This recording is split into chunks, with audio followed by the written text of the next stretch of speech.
नमस्ते, स्वागत है आपका संत ईश्वर अवार्ड्स में। आज हम अपने बहुत स्पेशल अवॉर्डी मिस रूपसी गर्ग जी के साथ हैं, जो कि खेती विरासत मिशन फरीदकोट पंजाब में एक अहम हिस्सा हैं। रूपसी जी ने ग्रामीण क्षेत्र में अपनी सेवाएं दी हैं और आइए आज उनसे जानते हैं उनकी जर्नी के बारे में। नमस्ते रूपसी जी। जी नमस्ते।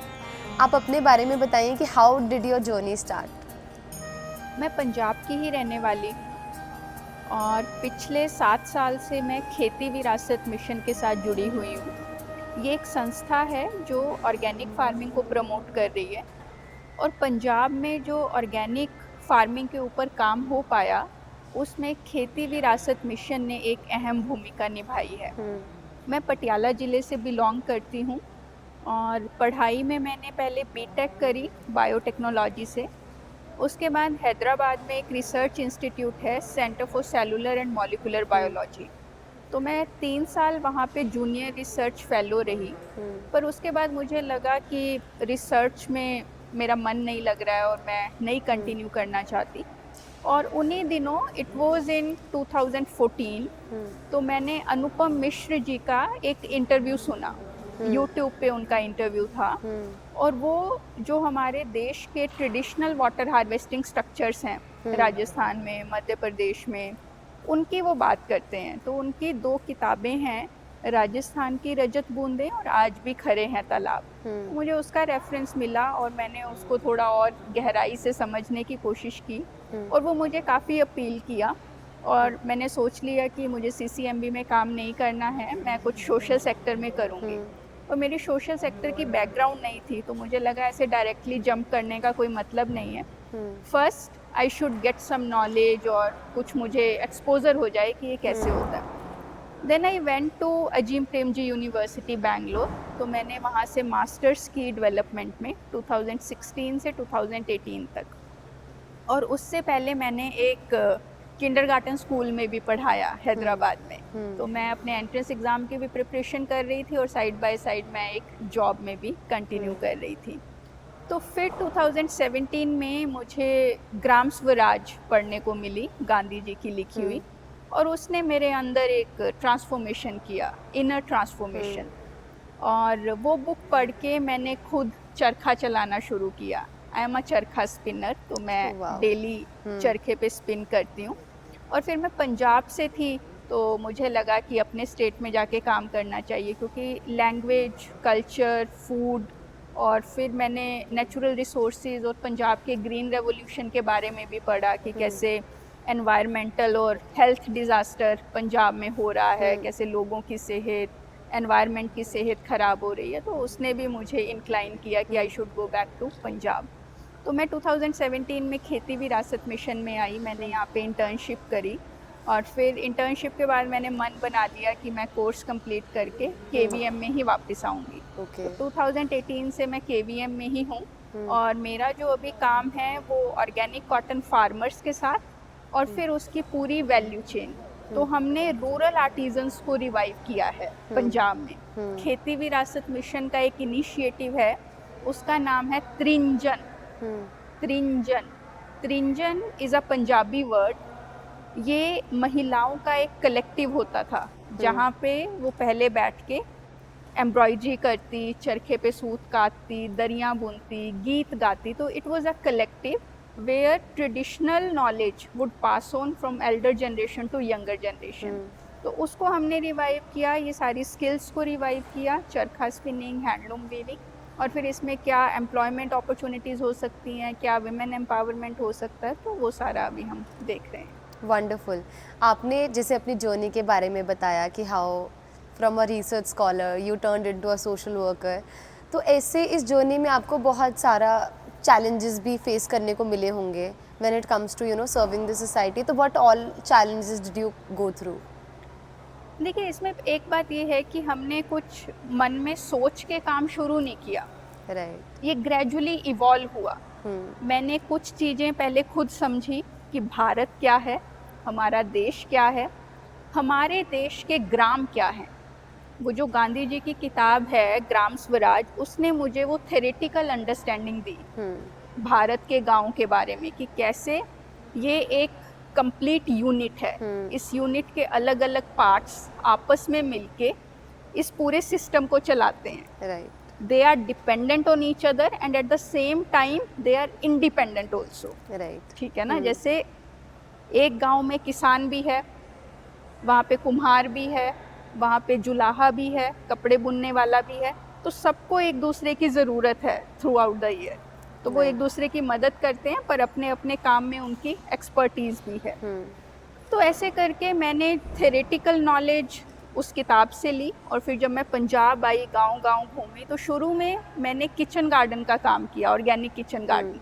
तो वो फरीदकोट और बरनाला डिस्ट्रिक्ट में होता था कि घर में ही जो लेडीज़ हैं वो सीजनल वेजिटेबल्स लगाएं, क्योंकि जो फार्मर्स हैं वो तो मेन खेत में खेती करते हैं, पर घर में न्यूट्रिशनल और हेल्थ सिक्योरिटी के लिए महिलाएं सब्जियां उगाती हैं, बीज बचाती हैं। तो वहाँ से वो सारी बातचीत महिलाओं के साथ शुरू हुई, और फिर समझ में आया कि इन विमेन के पास तो एक पूरा ट्रेजर है, राइट, नॉलेज का, विजडम का, स्किल का, बट वो आगे कहीं जा नहीं रहा है। तो ऐसे चैलेंजेस आए, कुछ इंफ्रास्ट्रक्चरल चैलेंजेस थे, कुछ रिसोर्सेज के चैलेंजेस थे, पर ऐसे कोई सोसाइटी से कोई बहुत बड़ा ओपोजिशन, क्योंकि हमने एकदम स्लो किया, हमने कोई कभी दावा नहीं किया कि हम ऐसा कर देंगे, हम वैसा कर देंगे। It was my personal journey कि मैंने वो चरखा चला के अपने आप को समझा कि मैं as a body, as a mind, as a heart, what I am, कि मेरा ह्यूमन बीइंग होने का पर्पस क्या है इस दुनिया में। हम आते हैं, एक दिन चले जाते हैं, कोई 60 साल जीता है, कोई 70 साल जीता है, पर हम यहाँ पर आए क्यों हैं, हमारा पर्पस क्या है। और वो चरखे ने मुझे मेरा वो पर्पस बताया, वो मुझे सिखाया। और जो भी कभी चैलेंज आए, कभी कोई क्वेश्चन आया, कभी कोई कन्फ्यूजन आया, कभी कोई डाउट आया, या कई बार आपको कुछ डिसअपॉइंटमेंट भी होती है, but when I go back to charkha, और जब मैं चरखे को चलाती हूँ, तो वो अपने आप ही क्वेश्चन के आंसर मिलने लगते हैं और वो रास्ता क्लियर होने लगता है। तो चैलेंजेस रहे, पर चैलेंजेस के साथ साथ अपॉर्चुनिटीज़ भी रही, और मैं ये संत ईश्वर अवार्ड को भी एक अपॉर्चुनिटी मानती हूँ। तो ऐसे करके वो रास्ता आगे बढ़ता गया, और मतलब कभी ऐसा नहीं हुआ कि काम बीच में रुक गया हो।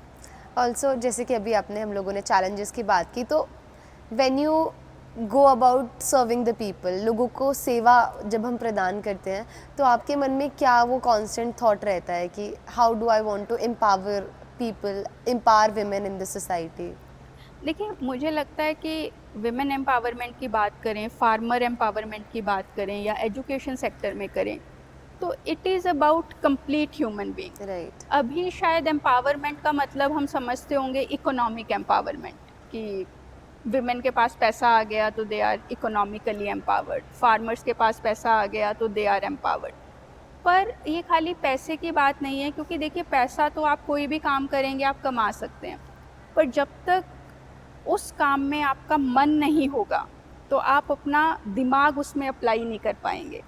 अगर आप उसमें अपना दिमाग अप्लाई नहीं करेंगे तो आपकी जो इमेजिनेशन है, आपके अंदर जो क्रिएटिविटी है, जो डिज़ाइन थिंकिंग है, वो बाहर नहीं आ पाएगी। राइट।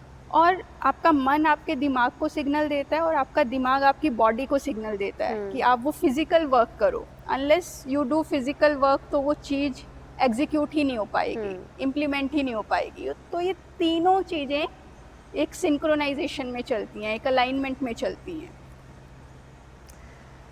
आपके लिए सेवा एक लाइन में क्या है? सेवा खुद को पहचान के, अपना पर्पस पहचान के, अपने आसपास के लोगों को सर्व करना। उसका दायरा एक गांव भी हो सकता है, एक ज़िला भी हो सकता है, एक देश भी हो सकता है, और पूरी दुनिया भी हो सकती है। एक मैसेज जो आप यूथ को देना चाहोगे when it comes to serving people, या सेवा यूथ आजकल बढ़ चढ़ के कैसे कर पाए, उसके लिए आप एक छोटा सा सुझाव अगर युवा लोगों को देना चाहो?